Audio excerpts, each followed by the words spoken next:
అందరికీ నమస్కారం. నేను మీ Madhupriya. So JR friends association Ibrahimpatnam, ఇది నాకు తెలిసి నేను రెండోసారి ఈసారి వస్తే వినాయక చవితికి చాలా సంతోషంగా ఉంటుంది నిమజ్జనానికి రావడము. వీళ్ళు ఇంత గొప్పగా తెలంగాణ కల్చర్ని, తెలంగాణ కళల్ని, తెలంగాణ పాటని, తెలంగాణ ఆటని, తెలంగాణ మాటని ఎంకరేజ్ చేసినట్లు వీళ్ళు ముందు వరుసలో ఉన్నందుకు నేను చాలా సంతోషిస్తున్నా. వీళ్ళు ఎప్పుడు ఇట్లాంటి కష్టాలు, ఎన్ని కష్టాలు అడ్డొచ్చినా కూడా ఇలాంటివి ఎప్పుడు చేయాలి, ప్రతి సంవత్సరం చేస్తూనే ఉన్నారు. ఇంకా 26వ సంవత్సరం ఇది. ఇంకొక 40 సంవత్సరాలు, ఇంకొక 100 సంవత్సరాలు ఇలానే చేయాలని మనస్ఫూర్తిగా కోరుకుంటున్నాను. సో ఆ 100 సంవత్సరాలు కూడా నేనే రావాలి ప్రతి సంవత్సరం అని నేను కోరుకుంటున్నాను.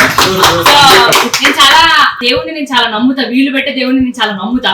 ఎందుకంటే ఆయన దగ్గరకు ఒక్కసారి పోతే ఇంకా మస్తు సార్లు రప్పించుకుంటాడు, చాలా అదృష్టం కూడా వస్తుందని నాకు నేను చాలా గట్టిగా నమ్ముతా. కాబట్టి ఖచ్చితంగా ఈసారి నేను రాబోతున్నా, మీ అందరినీ కలుసుకుంటా. తెలంగాణ కల్చర్ని, భజనని ఏదైతే వీళ్ళు ఎంకరేజ్ చేస్తున్నారో ప్రతి సంవత్సరం ఇట్లనే ఎంకరేజ్ చేయాలని మనస్ఫూర్తిగా కోరుకుంటూ నా వంతు కర్తవ్యంగా నేను కూడా ఆడతా పాడతా.